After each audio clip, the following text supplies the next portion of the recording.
Belén.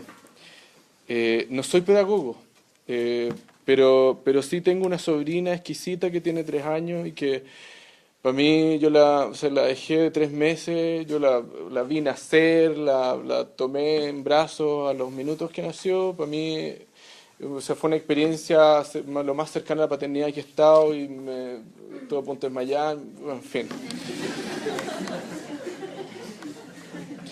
Ahora Cristóbal me va a decir, bueno, ¿y por qué no tenemos un hijo? Hay que criarlo y todo eso. Entonces la veo ahora y digo, qué ganas de que mi hermana y las parvularias que la atienden todos los días tengan cierto nivel de claridad para poder desarmar la estructura, particularmente la estructura de género que es una roca que te cae encima y que no te puedes vestir. ¿Cómo te vas a poner una polera rosada? O a las niñitas que ponerles vestidillos. Yo así luchando diariamente por teléfono con mi hermana y con mi mamá, no le pongan por favor tantas flores. Como que que son signos pequeños, son acciones súper básicas que ayudan de alguna manera a los niños y a las niñas a abrirse. O sea, ya yo le pregunto a mi hermana siempre si es que le cuentan historias de príncipes y princesas, porque es lo más nefasto que hay, porque se terminan esperando y si en realidad está esperando una princesa, mi sobrina, ¿cómo diablo le explican eso? Entonces es súper potente en el fondo hacer esos pequeños cambios en los niños y en las niñas de poder abrirles el mundo y explicarles. Son súper inteligentes. Yo con mi sobrina tengo conversaciones porque me veo obligado a tener que explicarle desde las cosas más básicas y las cosas más complejas, porque yo sé que en algún momento ella se va a tener que enfrentar a que su tío vive con otro tío. ¿Cómo lo explica eso? Si la educadora de párvulos no está preparado. Tips para entregarte es complejísimo. Lo que pasa es que, o sea, yo trabajo con niños bien chicos, pero mi pregunta era como para, en el fondo, este adolescente que tiene 17 años, que se siente absolutamente discriminado y que tiene dos alternativas. O ser muy valiente y decir, oye, córtenla, yo soy súper feliz, bla, bla, o camuflarse. O se mata. O se mata, ¿cachai? Entonces, en el fondo mi pregunta era cómo yo le puedo dar, de alguna forma, valentía a él para que no se marchite, no se camufle y no sea un agresor tampoco diciendo, salgan de aquí, yo soy así, no sé qué. No se En el mata. fondo, la sanidad que tú nos demostras hoy día, cómo en el fondo yo puedo ser un granito de arena o un bálsamo para mi alumno de 17 años que lo está pasando pésimo dentro de casa. Te voy a responder institucionalmente. En la fundación tenemos todo lo anterior ha sido solo a modo personal. Esto es un poquito más institucional. En la fundación tenemos un proyecto bien interesante que me llegó a mí en particular. Me llamaron por teléfono para ofrecerme asociarnos a un proyecto que se llama Todo Mejora. No sé si algunos lo han visto. Todo Mejora. Todo Mejora es un proyecto originalmente gringo que en Estados Unidos se llama It Gets Better. Y lo que hace es dar un mensaje, cada persona común y corriente, como cualquiera de los que estamos acá, heterosexuales, homosexuales. A todo esto es chistoso que todos se declaren así como heterosexuales. No es necesario. Ese es el primer cambio, no es necesario hacerlo. Dan un mensaje de esperanza precisamente a jóvenes que están en riesgo de suicidio. Y yo creo que principalmente es eso, es como lo que estamos un poco haciendo acá. Es reflexionando, es decir, qué mal te va a hacer asumirte. Aparte de, pucha, lo vaya a pasar pésimo en el colegio quizás, pero como lo pasa, pucha, una niña o un niño con obesidad, ¿me entendís? Como tiene la oreja más grande o es más morenito, qué sé yo. Que en el fondo es poder asumir que este es un mundo diverso, que somos súper distintos todos y que no por eso vas a ser inferior. Yo creo que eso es principalmente. Es también de acuerdo a casos súper personales, es muy difícil como dar un tip general, pero es principalmente eso, es asumir que somos una sociedad diversa y que es el valor de la diversidad es lo que tenemos que nosotros empezar a relevar, no no es ser esto, hola, soy cristiano, soy heterosexual, da igual, ¿no? Exactamente lo mismo si eres heterosexual o no. Eres una persona que vale exactamente lo mismo que está al lado. Es eso principal. Bueno, y te invito también a la Comisión de Educación de Iguales, si quieres participar. ¿Cómo se llama? ¿La página se llama Todo Mejora? Todo mejora. Todomejora.org. Vale. ORG, sí. Vamos a hacer una segunda y última ronda de preguntas con personas que ya hayan levantado la mano. 1, 2, 3, 4, 5. Que no alcanza para todos, estamos más o menos en la hora, ojalá sean más o menos breves.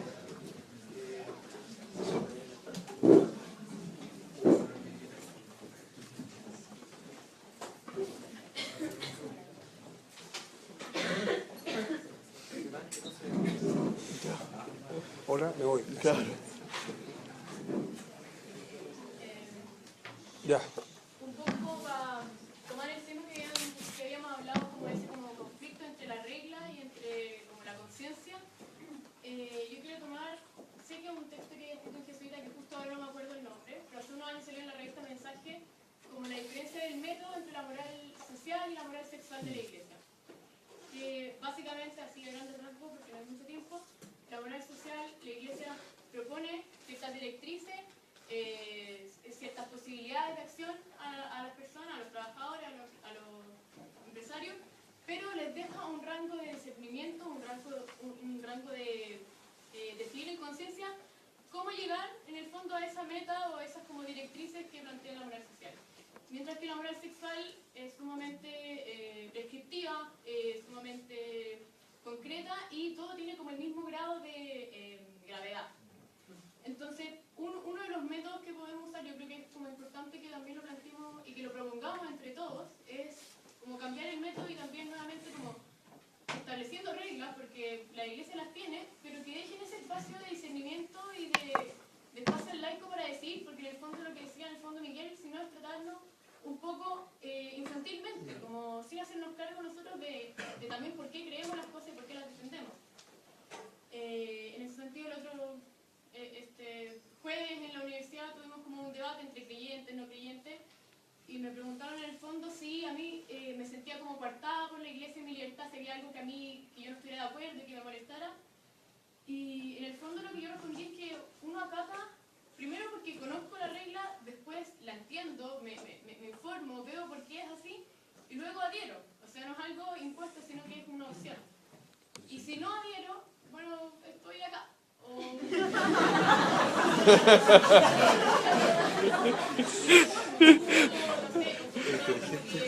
Decidimos tomar, no sé, un curso teológico como de moral, como fundamental, porque necesitamos entender por qué estamos defendiendo esto. Entonces, yo creo que ahí es importante como esa unión entre lo que decía Broncho de la regla y Miguel de la conciencia, como que existen reglas, pero tenemos que adherir a ellas porque las entendemos, porque nos buscamos muchos problemas y entonces, si es que no estamos de acuerdo, planteamos esta discusión.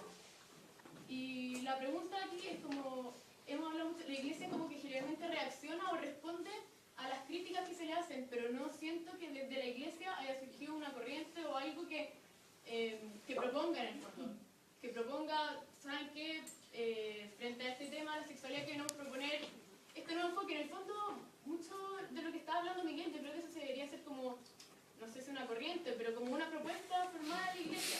Entonces, si es que eso existe, si es que hay alguien que esté como dedicado a este tema e intente plantearlo en vez de responder a las críticas que se le hacen desde afuera. Porque creo que para que la iglesia reaccione tiene que surgir desde dentro y no a partir de las críticas ajenas a ella que se le hagan. Como que desde dentro sirviéndose de todas estas críticas que tienen mucho de valioso. Entonces, eso, como quería saber si esto como existe como corriente. O sea, antes de que primero, quería hacer un llamado a la brevedad. Vamos a hacerlo ahora para que alcancemos todos a compartir. Mauricio, yo quisiera saber tu opinión como miembro de la iglesia referente a un... Como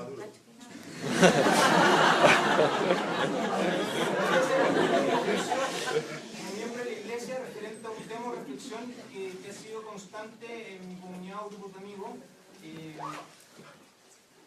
En particular, sobre yo creo cómo poder llevar el evangelio a lo público.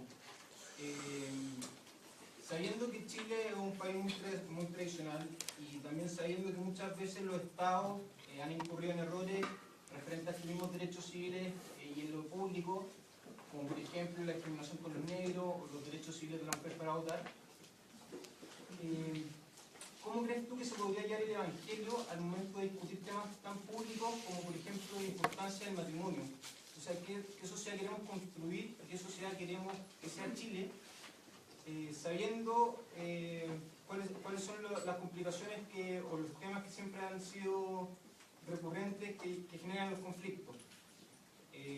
Nosotros cuando lo comentamos en la comunidad decimos, mira, si es que no hay problema en que al momento de otorgar derechos civiles a los homosexuales se les entregue todos los derechos, pero al momento de adoptar empieza como la discusión. Entonces me gustaría saber cómo tu opinión como católico, como parte de esta iglesia, cómo crees tú que se puede llevar el evangelio a eso, al vida público, al ponerlo en el tapete a la discusión. ¿Yo? Sí. Yo soy el otro Setnan.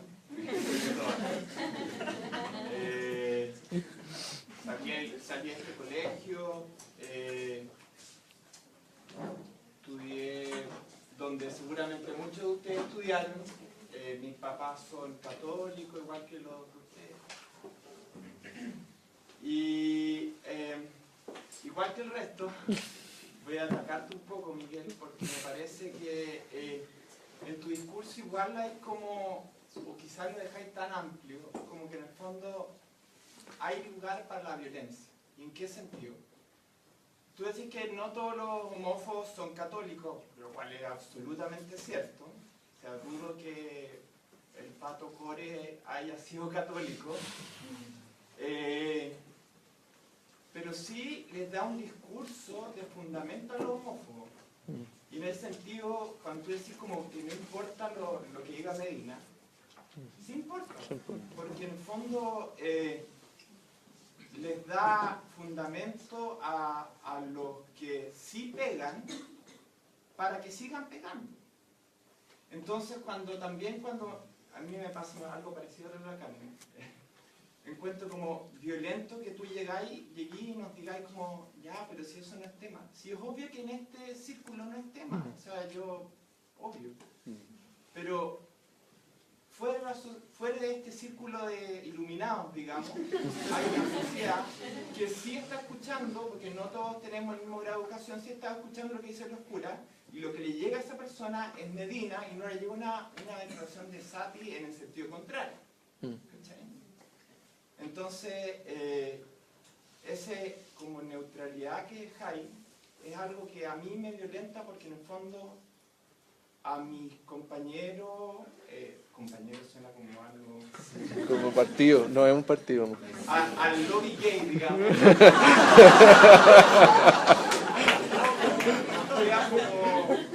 como que no, o sea, no, tiene que ser condenados los dichos de Medina, tienen que ser condenados por la iglesia oficial, o sea, no, cualquier cosa que sea menos que eso, a mí, en lo personal, me provoca violencia y creo que también provoca violencia, no solo a nosotros, a los Selknam, sino que también al resto de la población.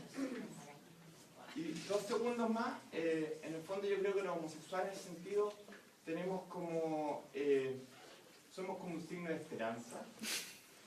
También para el resto, en el fondo, oye, las mujeres no están debajo del hombre, traemos como una subjetividad a la relación heterosexual misma que no existe hoy en día. O sea, hoy en día la mujer se tiene que quedar en la casa cuidando a la guagua, porque claro, le tiene que dar pechuga a la guagua y como ya, me estoy metiendo en otras cosas. Pero en el fondo, ese es un comentario, una pregunta.